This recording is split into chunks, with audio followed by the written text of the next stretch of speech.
ونستعينه ونستغفره ونؤمن به ونتوكل عليه ونعوذ بالله من شرور أنفسنا ومن سيئات أعمالنا من يهده الله فلا مضل له ومن يضلله فلا هادي له ونشهد أن لا إله إلا الله وحده لا شريك له ونشهد أن سيدنا وسندنا وحبيبنا وشفيعنا ومولانا محمدا عبده ورسوله صلى الله عليه وعلى آله وبارك وسلم تسليما كثيرا أما بعد فأعوذ بالله من الشيطان الرجيم بسم الله الرحمن الرحيم إن الذين قالوا ربنا الله ثم استقاموا تتنزل عليهم الملائكة ألا تخافوا ولا تحزنوا وأبشروا بالجنة التي كنتم توعدون نحن أولياؤكم في الحياة الدنيا وفي الآخرة ولكم فيها ما تشتهي أنفسكم ولكم فيها ما تدعون. وقال النبي صلى الله عليه وسلم أشد الناس بلاء الأنبياء الأمثل ثم الأمثل أو كما قال عليه الصلاة والسلام.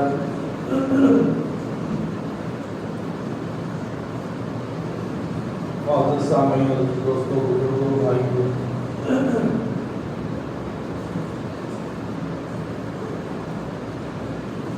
محرم الحرام کے مہینے سے متعلق کچھ اہم اور ضروری چیزیں بھی جو بتائی گئی. مجھے جمعہ آپ کے سامنے ہے حالات حاضرہ کے مطابق یہ خصوصاً ہمارے ملک کے جو حالات چل رہے ہیں، ہر طرف خوف ہی خوف پھیلایا جا رہا ہے، خصوصی طور پر مسلمانوں کو نشانہ بنایا جا رہا ہے اور طرح طرح کے پتہ نہیں کیا کیا الزامات لگائے جا رہے ہیں. اس میں مسلمان بہت زیادہ خوف زدہ ہے. ایسے حالات میں حالات تو سب پر آنے والے ہیں. جو دنیا اللہ نے بنائی ہے ایسی ہے کہ اس میں کوئی بھی انسان کبھی یہ دعویٰ نہیں کر سکتا کہ میں پوری زندگی چین و سکون سے اور خوشی سے گزارا ہے. چاہے وہ کھربپتی ہو، عہدے والا ہو، چاہے غریب ہو، چاہے شہر میں رہنے والا ہو، چاہے قریے میں رہنے والا ہو، جہاں کہیں بھی رہتا ہو، جس حال میں بھی رہتا ہو، آپ جائزہ لے لیں. کوئی آدمی یہ نہیں کہہ سکتا کہ میری زندگی بالکل پرسکون گزر رہی، کوئی پریشانی نہیں، کوئی بیماری نہیں، کوئی ٹینشن نہیں، کسی قسم کی کوئی بیماری، کوئی پریشانی نہیں. پیدائش سے لے کر موت تک جو بھی انسان دنیا میں آیا ہے، ہر انسان پر کچھ نہ کچھ حالات ضرور آتے ہیں. حالات سے کوئی نہیں بچ سکتا. حالات سے اگر بچنا ہو، اگر بچانا ہو، حالات کا پیدا کرنے والا کون ہے؟ اللہ تعالیٰ. اور حالات اللہ لاتے ہیں، کیوں لاتے ہیں؟ وجہ میں کئی مرتبہ بتا دیا ہوں کہ حالات اللہ اس لیے لاتے ہیں تاکہ گنہگار بندوں کو اپنی طرف متوجہ کرو. اور جو دیندار ہیں ان پر بھی حالات آتے ہیں. ان پر کیوں حالات آتے ہیں بتایا کہ ان پر حالات اس لیے آتے ہیں تاکہ ان پر وہ لوگ صبر کریں، اور صبر کرنے پر اللہ ان کے درجات کو بلند کرتا ہے. تو سب پر حالات آتے ہیں. چاہے وہ دیندار ہو چاہے وہ غیر دیندار ہو. تو حالات کیوں لاتے ہیں؟ تاکہ گنہگار لوگ اللہ کی طرف متوجہ ہو اور جو دیندار لوگ ہیں اس پر صبر کریں گے، اللہ ان کے درجات کو بلند کرے گا. تو یہ حالات ہر انسان پر آنے والے ہیں، آئیں گے. تو یہ حالات آنا اگر اچھا نہیں ہوتا، حالات کو اچھے بندوں سے اگر دور رکھنا اللہ چاہتا، اللہ تعالیٰ چاہتے ہیں، تو سب سے پہلے اپنے برگزیدہ جو بندے ہیں ہے نہیں ہے، پوری انسانوں میں اللہ تعالیٰ نے اپنے انبیاء کو چنا، نبیوں کو چنا. تو بیش 1,24,000 سے زائد مختلف روایتوں کے مطابق کئی انبیاء ہیں. تو ان برگزیدہ چنیدہ لوگوں کو اللہ تعالیٰ ہر قسم کی راحت و آرام دنیا میں دیتا،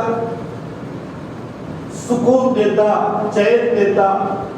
ہر قسم کی بلاؤں سے، پریشانیوں سے، مصیبتوں سے اللہ انہیں دور رکھتا ہے.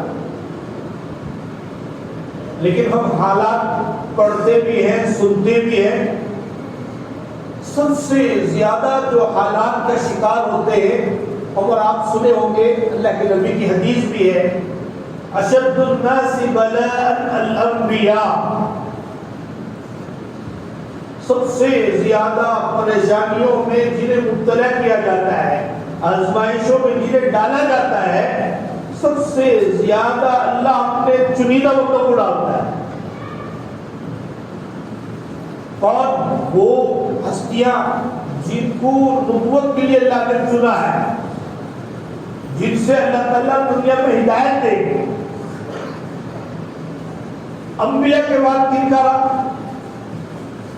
انبیاء کے بعد بتایا الامثل فالامثل. پھر انبیاء کے جو جتنا قریب ہوتا ہے اس پر آزمائشیں آتی ہیں. پھر کس پر آتے ہیں بتایا؟ ان کے بعد ان لوگوں سے جو قریب ہوتے ہیں ان پر اللہ تعالیٰ آزمائشیں اتارتا ہے.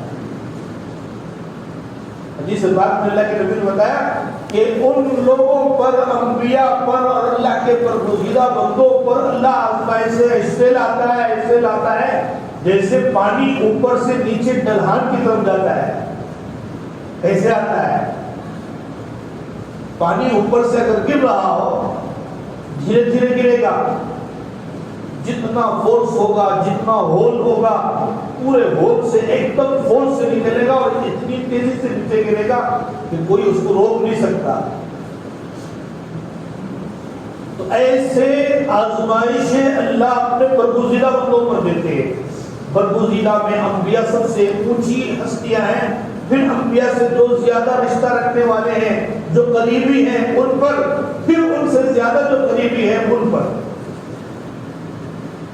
سنتے نہیں سنتے انبیاء میں کئی بڑے بڑے برگزیدہ بندے. حضرت ابراہیم علیہ السلام کے واقعات سنتے نہیں سنتے. حضرت ابراہیم علیہ السلام کو اللہ نے خلیل اللہ کا لقب دیا. خلیل اللہ کے معنی کیا ہے؟ اللہ کا دوست. کوئی اپنے دوست کو تکلیف پہنچانا چاہتا ہے، بھائی میرا دوست ہے، اور دوست کو مصیبتوں میں دیکھنا، پریشانیوں میں دیکھنا، بیماریوں میں دیکھنا کسی دوست کو پسند آتا ہے. ایک دوست جان توڑ محنت کر کر اپنے دوست کو خوشی خوشی دیکھنا چاہتا ہے. اس پر کوئی مصیبت آنے دوست پریشان ہو جاتا ہے. تو اب اتنی ابو الانبیاء جن کو لقب دیا گیا، خلیل اللہ جن کو لقب دیا گیا، حضرت ابراہیم خلیل اللہ، ابو الانبیاء، کئی لاکھ نبی اللہ نے انہی کی نسل سے جلائے. اب حضرت ابراہیم کی زندگی کیسی گزری؟ پوری زندگی آزمائش ہے. خود اللہ نے ان کے متعلق وَإِذِ ابْتَلَىٰ إِبْرَاهِيمَ رَبُّهُ بِكَلِمَاتٍ فَأَتَمَّهُنَّ. حضرت ابراہیم کی کئی طرح سے اللہ نے آزمائشیں کی. پیدا ہوئے بت تراش کے گھر میں، خود باپ بتوں کو بنانے والے، بتوں کو بیچنے والے، خود بتوں سے ان کا عقیدہ. بچپن ہی میں دیکھ رہے ہیں کہ میرا باپ ایسے بتوں کی پوجا کر رہا ہے، انہیں خود اپنے ہاتھوں سے بنا رہا ہے اور انہیں خود اپنے ہاتھوں سے فروخت کر رہا ہے۔ حضرت ابراہیم کے ان کے والد کی گفتگو اللہ نے بڑی اچھے انداز میں سورہ مریم کے تیسرے رکوع میں اللہ نے بڑے اچھے انداز میں بیان کرا۔ وَاذْكُرْ فِي الْكِتَابِ إِبْرَاهِيمَ إِنَّهُ كَانَ صِدِّيقًا نَبِيًّا إِذْ قَالَ لِأَبِيهِ يَا أَبَتِ لِمَ تَعْبُدُ مَا لَا يَسْمَعُ وَلَا يُبْصِرُ وَلَا يُغْنِ عَنْكَ شَيْئًا۔ ابا جان آپ ایسے بتوں کی پوجا کرتے ہو،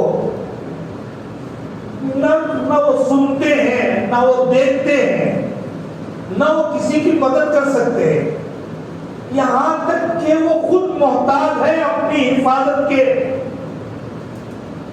ہے نہیں ہے؟ باپ کی بیٹے کی گفتگو کو بڑے اچھے انداز میں اللہ نے قرآن میں پورا رکوع اللہ تعالیٰ نے خود دونوں کی گفتگو کو بیان فرمایا۔ باپ کو سمجھا رہے ہیں، قوم کو سمجھا رہے ہیں کہ دیکھو یہ بت کچھ کام آنے والے نہیں ہیں، لیکن قوم سمجھی، ان کی بات مانی۔ باپ یہاں تک یا ابتی، باپ حضرت ابراہیم کو ڈانٹنا شروع کر دیے، اے ابراہیم اگر تو ایسے ہی میرے بتوں کے خلاف سازشیں کرتا رہا، انہیں برا بھلا کہتا رہا، میں تجھے سنسار کر دوں گا۔ سنسار کیسے کہتے معلوم ہے؟ زندہ آدمی کو گڑھے میں گاٹ کر پتھر سے مار مار کر ختم کر دیا جائے۔ اگر تو میرے بتوں کو، میرے الہ کو برا بھلا بھلا کہنا نہیں چھوڑے گا تو میں تجھے سنسار کر دوں گا۔ باپ بھی دھمکی دے رہا ہے، پوری قوم نمرود تک مخالفت میں اتنا ہے، وہ ایک ہستی ہے اور ان کے خلاف میں پوری قوم ہے، لیکن حضرت ابراہیم کو کسی نے کچھ بگاڑ سکا؟ آگ کا مشورہ ہوا، کئی دن آگ جلائے گی، اس آگ میں انہیں ڈالا گیا، اس آگ سے اللہ تعالیٰ نے صحیح سالم نکال کر قوم کو دکھایا کہ یہ میرا چہیتا ہے، اس کو دنیا کی آگ بھی کچھ بال بھیگا نہیں کر سکتی۔ پھر بھی قوم سدھرنے والی نہیں ہے۔ آزمائشوں کو میں بتا رہا ہوں ایک سلسلہ خود اللہ فرما رہے ہیں، کئی آزمائشیں ہم نے ان سے کی، اور ایسی آزمائشیں خود حضرت ابراہیم سے متعلق اللہ کہہ رہا ہے کہ ان پر جو آئی آزمائشیں وہ معمولی آزمائشیں نہیں۔ حضرت اسماعیل کے ذبح کرنے کا حکم دیا تو خود اللہ تعالیٰ فرما رہے ہیں، کیا فرمایا؟ ھذا بلاء عظیم، بہت بڑا امتحان تھا۔ اللہ کو بہت بڑا امتحان کہتے، وہ معمولی امتحان نہیں ہوتا۔ ان کی ذات پر آزمائشیں، شادی ہو گئی، شادی ہو کر کئی دن کے بعد اللہ نے اولاد دی، اولاد کو بیوی کو جنگل میں حفاظت میں چھوڑنے کا حکم دے دیا، کچھ نہیں حکم نہیں، بس لے جاؤ جنگل میں حفاظت میں چھوڑ کر۔ پھر کچھ بچہ وہ ہنسنے کھیلنے کے لائق ہوا، 9 سال کی عمر بتائی، اس کو دعا کرنے کا حکم دے دیا۔ بتاؤ آزمائشوں کا سلسلہ، آزمائشوں کا سلسلہ، ان تمام آزمائشوں میں حضرت ابراہیم علیہ السلام استقامت سے باقی رہے، خود ان کی جان پر، خود بیوی بچوں پر، خود شہر سے بدر کیا گیا، سب کچھ کیا گیا، خود اللہ فرما رہے ہیں فَأَتَمَّهُمْ، سب امتحانوں میں حضرت ابراہیم علیہ السلام کا پاؤں ڈگمگا نہیں گیا، سب میں استقامت کے ساتھ اللہ کے ساتھ ان کا رشتہ اور مضبوط ہوتا گیا، مضبوط ہوتا گیا، مضبوط ہوتا ہے۔ اس لیے اللہ نے بتایا یہ تو میرا دوست ہے، کسی امتحان میں اس کا دل اور اس کے پاؤں زلزلے میں ڈگمگا نہیں گئے۔ کئی انبیاء کا میں تفصیل میں نہیں جا رہا، حضرت ابراہیم کے ساتھ بھی آزمائشیں آئیں، حضرت عیسیٰ کے ساتھ بھی آزمائشیں، حضرت موسیٰ کے پاس موسیٰ کو بھی کچھ آزمائش موجود نہیں، پورے کئی قرآن میں تو کئی واقعات، حضرت موسیٰ کا تذکرہ، حضرت ابراہیم کا تذکرہ، حضرت داؤد علیہ السلام کا تذکرہ، حضرت سلیمان علیہ السلام کا تذکرہ، حکومتیں ساری ہیں لیکن آزمائشیں ہیں، دنیا کے سارے وسائل ہیں، حضرت یوسف علیہ السلام ایسی خوبصورت اللہ نے دی، ایسی خوبصورت اللہ نے دی. پیدا ہوتے ہی بھائیوں سے آپس میں دھوکہ آ گیا، خود اپنے سگے بھائی لے جا کر کنویں میں پھینک رہا ہے کہ اس بھائی سے باپ کی محبت زیادہ ہو گئی، ہمارے سے محبت کم ہو گئی. شروع بچپن ہی میں لے جا کر کنویں میں پھینک کر آ گئے. یہ وقت کا نبی ہے. کنویں سے نکال کر بازار میں بیچا گیا. وَشَرَوْهُ بِثَمَنٍ بَخْسٍ. خود قرآن کہہ رہا ہے کہ حضرت یوسف علیہ السلام کو بازار میں چند کوڑیوں کے بدلے ایک نبی کو بیچا جا رہا ہے. چند کوڑیاں. پھر اللہ تعالیٰ بڑی آزمائش میں گزارا. پورا سورہ یوسف علیہ السلام، پورا سورہ یوسف کو اللہ نے پورے واقعے کو تفصیل میں بیان فرمایا کہ کچھ نوجوان میں پھر آزمائش کا ایسا آیا، زلیخا کا دل ان پر آ گیا، پھر ان سے ان کو پھسلایا گیا، پھر ان پر بےجا تہمتیں لگائی گئی. پاکیزہ تھے، اس کے باوجود ان پر تہمت لگا کر 1 سال نہیں، 2 سال نہیں، کم و بیش روایتوں میں آتا ہے 9 سال قید خانے میں بند رہے. کتنے سال؟ ہم پر کوئی حالات آتے ہیں حضرت سنوار حضرت پریشانی دور کرے، ایک دن میں پورا آسمان سے فرشتے ہوتا تو دور کرواؤ. اب ہمارا مطالعہ ویسے ہی ہوتا ہے، ایک دن بخار آ گئی، دوسرے دن تو نیند پریشان ہو جائے، ایک بار تو کوئی گھاٹا ہو گیا تو پریشان ہو جائے. بھائی انبیاء میں بول رہا ہوں، کوئی معمولی انسان نہیں. حضرت یوسف کو جن کو اللہ نبوت سے نوازنے والا ہے، کہاں؟ قید خانے میں. جیل کو جا کر سب دور ہڑے نہیں، جیل کو جا کر ایسے، لیکن اللہ نے انہیں جیل خانے ہی میں ایسے علم و ہنر عطا فرمایا کہ اسی علم و ہنر کے تحت اللہ جیل خانے سے نکال کر مصر کے تخت پر بٹھا کر لے گیا. بٹھایا نہیں بٹھایا. ایک وقت قید خانے میں، جیل میں، اور اسی کے کچھ عرصے بعد آزمائشوں سے گزرنے کے بعد اللہ انہیں وہی تخت عطا فرمایا. میں بتا رہا ہوں ہر نبی کے ساتھ، ہر نبی کے ساتھ کوئی نبی جو خود اللہ کے برگزیدہ بندے ہیں، شہید بندے ہیں. بھائی دوسرے نبیوں کو چھوڑیے، میرے اور آپ کے آقا جن کے صدقے میں اللہ نے دنیا بنایا اور ان کو تو پورے انبیاء کا امام بنایا، امام الانبیاء، وہ نبی کیسے گزرے؟ 13 سالہ زندگی. نبوت ملنے سے پہلے تو 40 سال کی زندگی میں سب صادق کہنے والے، امین کہنے والے، سب آپ کا ساتھ دینے والے، سب کچھ تھے. جیسے ہی نبوت کا اعلان فرمایا کیا حال آیا. خود اپنے سگے چچا ابو لہب لہذا جماعت تبا لک یا محمد، اے محمد تیرے لیے تو ہلاکت ہو، کیا تو اسی لیے یہاں جمع کیا ہمیں؟ یہ اللہ کی وحدانیت کی طرف تو مجھے بلا رہا ہے. لوگ کہہ رہے ہیں 360 خداؤں سے کچھ نہیں ہو رہا ہے، تو تم تو یہ خدا کی طرف بلا رہے، اس سے کیا ہوگا؟ کیا ہوا؟ اپنے بھی اپنا ساتھ چھوڑا. آزمائش ایسی آئی. صحابہ جو بھی ایمان میں داخل ہوتے ان پر بھی ایسی آزمائشیں. آج اللہ کا کرم ہے، اللہ تعالیٰ ہمیں ایمان ماں کے گود سے دے دیا. آج ہمیں ایمان کی قیمت نہیں ہے.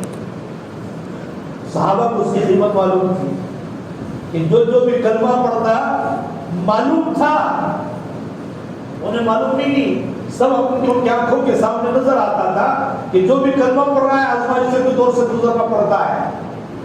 اور آزمائشیں ایسی آزمائشیں نہیں، سن کر پڑھ کر ہم خود ہوش کھو بیٹھتے ہیں کہ یہ کیا انسان تھے یا انسان کے علاوہ کوئی اور مخلوق تھی. اس آزمائشوں کو تصور کر کر ہمارے روٹے کھڑے ہو جاتے ہیں. اللہ وہ آزمائشیں اگر ہم سے لیتا پتہ نہیں ہمارا کیا حال ہوتا. اللہ ہمیں محفوظ کر دیا، ایمان والوں کے گھر میں پیدا کر دیا. ایمان کی دولت بغیر محنت کے اللہ نے ہمیں دے دی. اللہ کا اس پر ہمیں جتنا بھی شکر ادا کریں کم ہے. اب بس ہماری ذمہ داری ہے کہ ہم اس ایمان کو بچا کر خبر میں لے جائیں. خبر تک ہمارا ایمان ہمارے ساتھ ساتھ ہے، ہماری اب ذمہ داری ہے.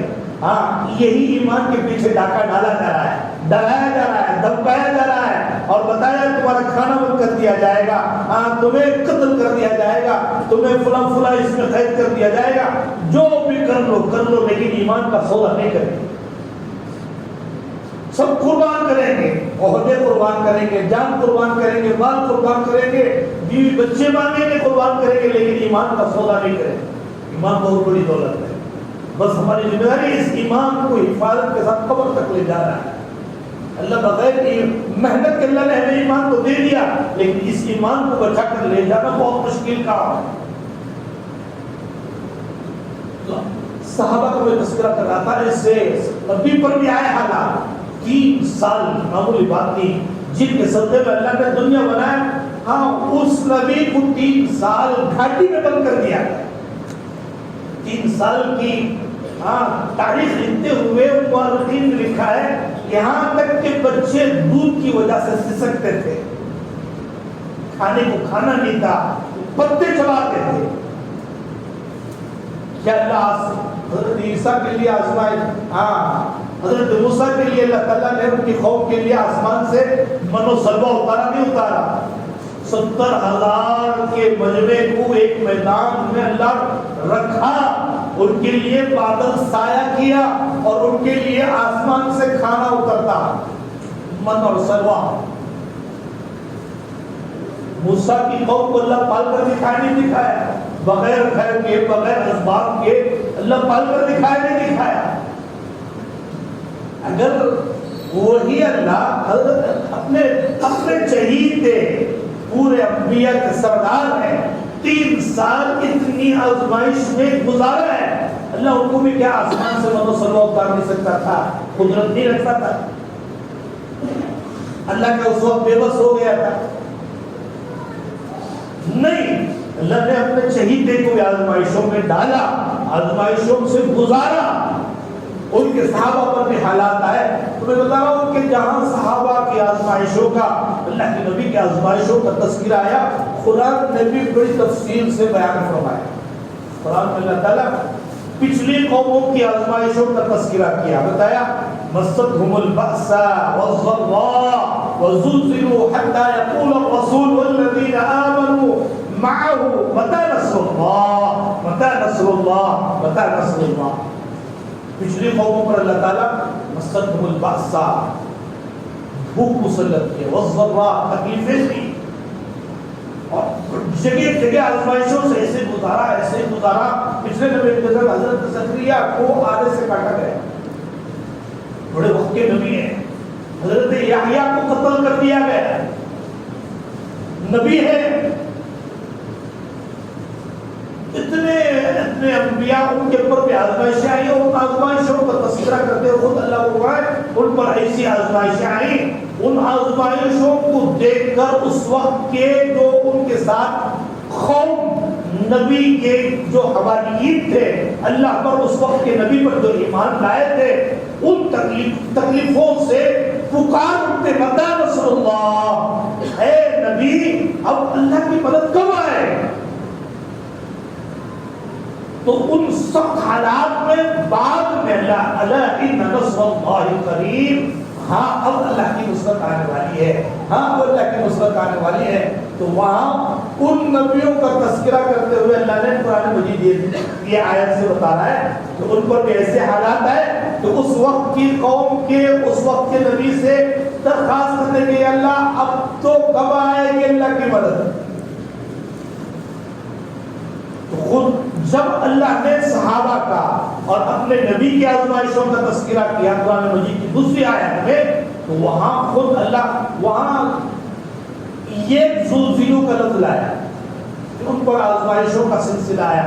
جہاں نبی اور صحابہ کا تذکرہ آیا وہاں خود اللہ نے 3 لفظ بڑھا دیے، وَزُلْزِلُوا زِلْزَالًا شَدِيدًا، جو عربی دان میں پہچان ہے. وہاں پچھلی قوموں کا جہاں تذکرہ آیا زلزلوں کا صرف ایک لفظ لایا.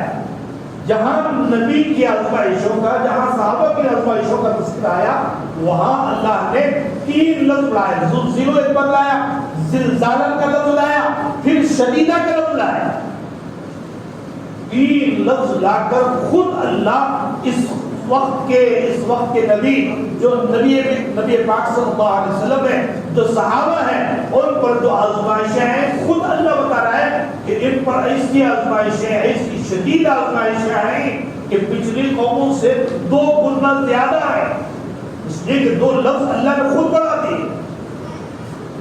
جب اللہ بتا رہا ہے کہ ان صحابہ پر ایسی آزمائشیں ہیں، اللہ خود اتنا سخت لفظ استعمال کر رہا ہے، تو اس سے اندازہ ہوتا ہے کہ ان صحابہ پر اللہ نے کیسی آزمائشیں لائی۔ ایمان میں داخل ہو گئے آزمائشوں کا سلسلہ۔ حضرت خبیب بن عدی رضی اللہ عنہ، حضرت شیخ بھی واقعہ لکھے، پڑھتے ہوئے مجھے بھی کونٹے کھڑے ہو گئے۔ منافقین آ کر اللہ کے نبی سے مدینے میں مطالبہ کی کہ ہمارے یہاں کچھ لوگ مسلمان ہو گئے ہیں، آپ کے یہاں کسی معلمین کو آپ روانہ کیجیے تاکہ وہ مسلمانوں کو کچھ قرآن کی تعلیم، نماز کی تعلیم ہو جائے۔ منافقین کسے کہتے ہیں معلوم ہے؟ سامنے مسلمان بچن کھاتے ہیں، درخواست بڑی لجاجت سے کر رہے ہیں، بڑی محبت سے کر رہے ہیں کہ بہت بڑا طبقہ ہمارا یہاں ایمان لا لیا ہے لیکن قرآن حدیث نماز کو نہیں جانتا ہے، ان کو قرآن حدیث نماز سکھانے کے لیے آپ میں کے جو معلمین حضرات ہیں ان کو روانہ کیجیے۔ اللہ کے نبی بس 6 صحابہ کو روانہ کر دیا کہ جاؤ، یہ معلمین ہیں، تمہاری قوم کے لیے عربی کیا قرآن نماز سب سکھائے۔ منافقین دغاباز تھے، دھوکہ دینے کے لیے بلائے، آدھا رستہ آئے، دھوکہ دینا شروع کر دیا۔ ان کی مستقل ایک بہت بڑا لشکر آ گیا، پہنچ گیا تلواروں سے لیس، 3 صحابہ کو اسی مقام پر ہلاک کر دیا، شہید کر دیا، 3 بچے 6 میں سے، پھر 2 صحابہ کو راستے میں شہید کر دیا۔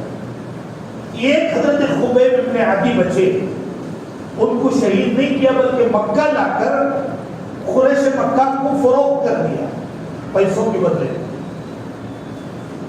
اب قریش مکہ پہلے سے ان کا غز و غم زیادہ تھا، کوئی ایک ملتا تو اس کے ساتھ کھیلنا، ہولی کھیلنا، خود کی ہولی کھیلنا۔ حضرت خبیب کا واقعہ بڑی تفصیل سے لکھا گیا ہے۔ حضرت خبیب کو قتل کرنے کے ارادے سے قریش مکہ نے مقام تنعیم کے پاس لے گئے،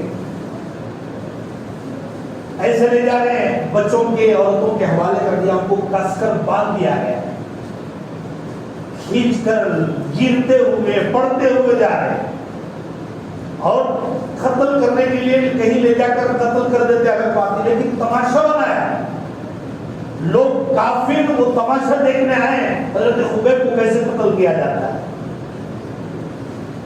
مکے کے سارے لوگ جمع ہو گئے قتل کا تماشا دیکھنے کے لیے۔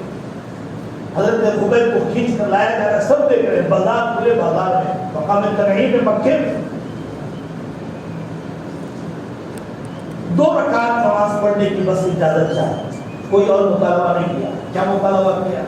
ہم جیسا کوئی ہوتا کیا ہوتا؟ اللہ کی مدد اب بھی نہیں آئی، ایمان کا سودا کر دیتا نہیں، بھئی اب ایمان چھوڑ دیا، ہم چھوڑ دو مجھے، خط گردن پر تلوار رکھ دی گئی۔ اس وقت آدمی مقام استقراری میں فقہاء مسئلہ لکھے ہیں کہ کوئی آپ کے گردن پر ہاتھ رکھ کر اس وقت صرف زبانی کہہ سکتے ہیں کہ میں ایمان والا نہیں ہوں، لیکن وہ صحابہ پہاڑ کے جیسے، ان کا ایمان پہاڑوں جیسا، حالات جو بھی آتے ہیں ان کا ایمان کو کوئی سودا نہیں کر سکتا۔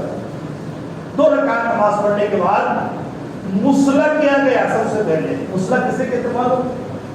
پہلے کان کاٹے جا رہے، ناک کاٹی جا رہی، آنکھ کاٹے جا رہے، سب دیکھ کر تماشا کر رہے، ہنس رہے۔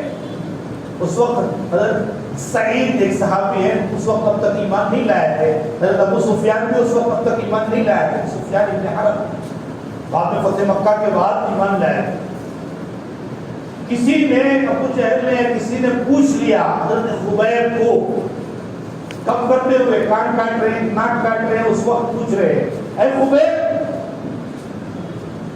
سن لو، تمہیں چھوڑ دیا جائے اور تمہاری جگہ میں تمہارے نبی کو ہم قتل کر دیں، کیا اس بات کو مانو گے؟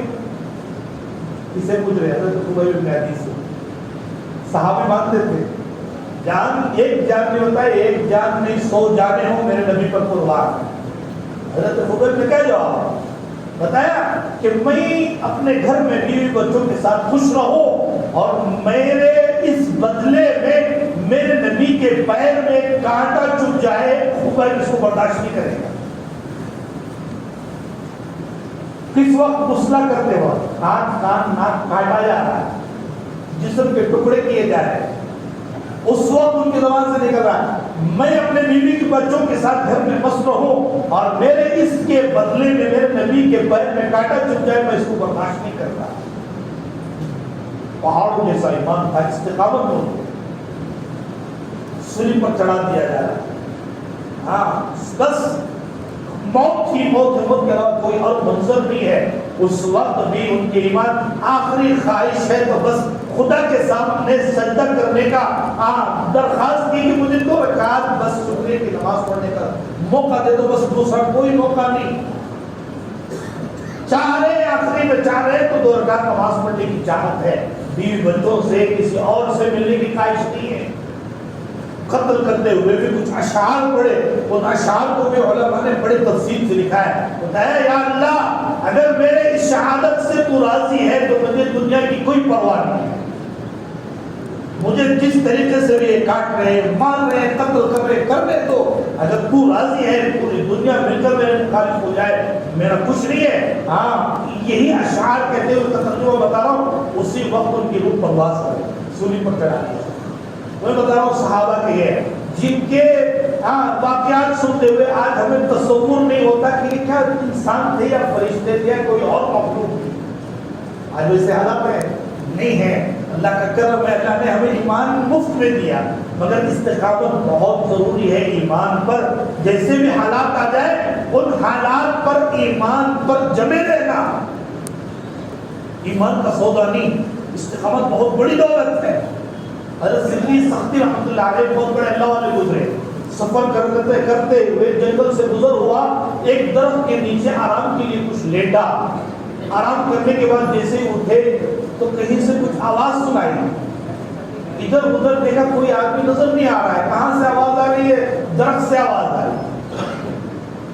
اللہ والوں کو کبھی اللہ تعالیٰ یہ معجزات یہ کرامات دکھاتا ہے، دوسری مخلوق کی ہدایت کے لیے دکھاتا ہے. کہاں سے آواز؟ درخت سے آواز آ رہی ہے. درخت کہہ رہا ہے اے سری سختی تو میرے جیسے بن جا. نصیحت کر رہا ہے کسے؟ اللہ والے. کون کر رہا ہے؟ درخت کر رہا ہے. سری سختی رحمۃ اللہ ہوتا ہے کہ میں تیرے جیسا بن جاؤں، تیرے اندر وہ کیا صفت ہے جو میں اپنے اندر لاؤں.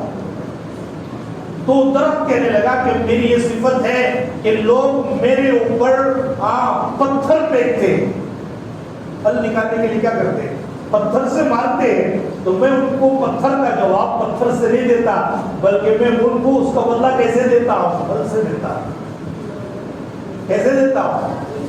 گالی کا جواب گالی سے نہیں، مار کا جواب دین کا جواب پتھر سے نہیں، دشمنی کا جواب دشمنی سے نہیں. کیسے؟ وہ میرے اوپر پتھر پھینک رہے ہیں، میں ان پتھروں کا جواب کیسے دے رہا ہوں؟ پھل کے مزیدار درخت پھلوں سے دے رہا ہوں. میرے جیسا تو بن جا. کس کو کہہ رہا ہے؟ درخت کہہ رہا ہے. کس سے کہہ رہا ہے؟ اللہ والے سے کہہ رہا ہے. حضرت سری سختی رحمۃ اللہ علیہ بہت اچھی نصیحت کرے. تو حضرت بتایا کہ بہت اچھی باتیں کر رہا ہے. پھر سوچا کہ اتنا اچھی بات بولنے والا اللہ نے اس درخت کو آخر آگ کے حوالے کیوں کر دیا؟ لکڑی کس کی جگہ ہوتی ہے؟ کب تک درخت تر و تازہ ہے؟ تر و تازہ ہے. وہاں بوڑھا ہو گیا کیا کرتے؟ کاٹ کو کس کے حوالے کرتے؟ آگ کے حوالے.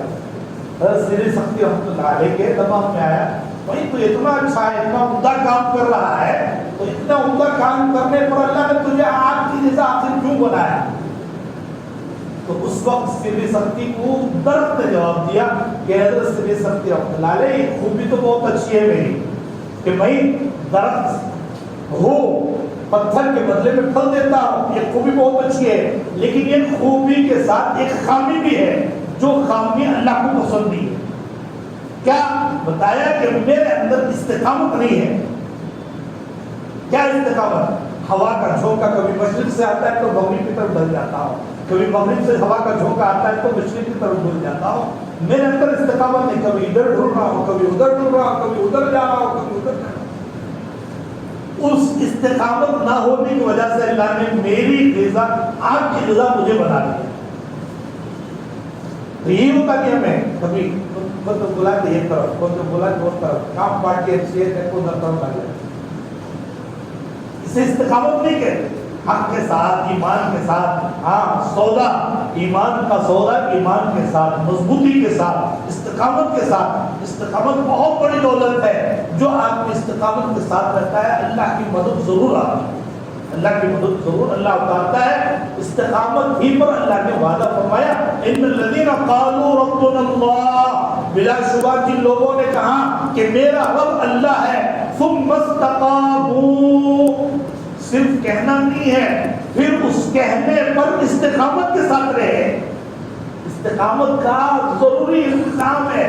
موت تک استقامت چاہیے. ہاں کچھ دیر کے لیے مسجد میں سن رہے ہیں، بہت اچھا مسجد، ہاں سن رہے ہیں، بہت جذبہ ہے. بازار میں گئے، پھر گئے، ماحول میں جھوٹ بولنا شروع کر دیے. ہاں آنکھیں کنٹرول میں نہیں ہے، کان کنٹرول میں نہیں ہے، زبان کنٹرول میں نہیں ہے، ہاتھ پیر کنٹرول میں نہیں ہے. بھائی ایک مرتبہ توبہ کرنے کے بعد اللہ سے یاد کرے کہ یا اللہ میرے توبہ پر تو استقامت دے. میں آج توبہ کر رہا ہوں، سچی پکی توبہ کر رہا ہوں، مجھے استقامت دینے والا بھی تو ہی ہے. اگر تو استقامت نہیں دے گا، میرے پیچھے تو میرا نفس لگا ہے، شیطان لگا ہے، اس کے علاوہ ماحول بھی لگا ہے. ہوتا نہیں رہا میں اللہ والا ہو جاتا، ڈر کو پر کو سب بھی کرتا.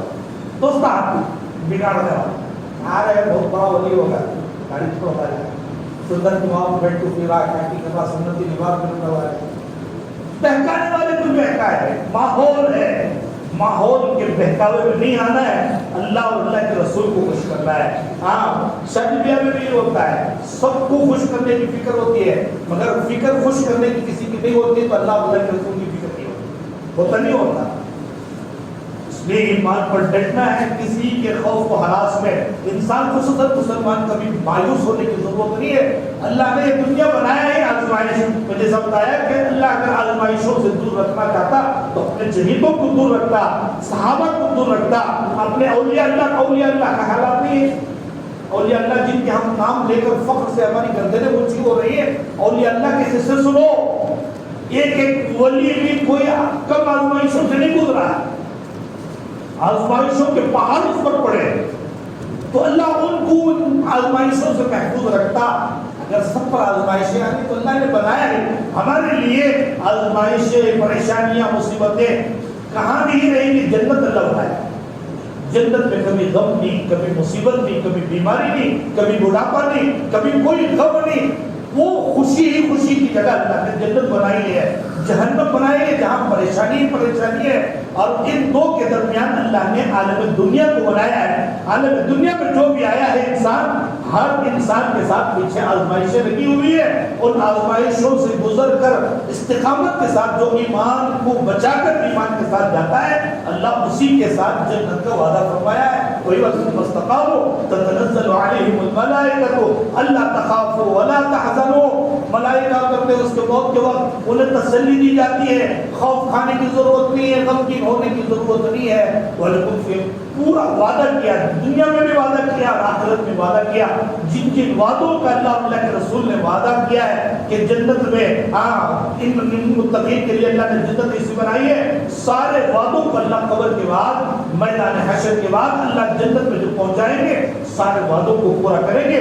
یہ مومن کا ٹھکانہ ہی جنت ہے. جنت حاصل کرنا ہو تو دنیا میں ان آزمائشوں پر کھڑے اترنا ہے. آزمائشوں کو دیکھ کر، ڈر کر، خوف کھا کر ایمان کا کبھی سودا نہیں کرنا ہے. اللہ سے دعا فرمائے اللہ تعالیٰ ہم تمام کو کہنے سننے سے زیادہ عمل کرنے کی توفیق عطا فرمائے. اللہ ہم سب کو موت کی آخری ساعت تک دین پر استقامت نصیب فرمائے، کلمے والی موت نصیب فرمائے. آمین. وآخر دعوانا الحمدللہ رب العالمین.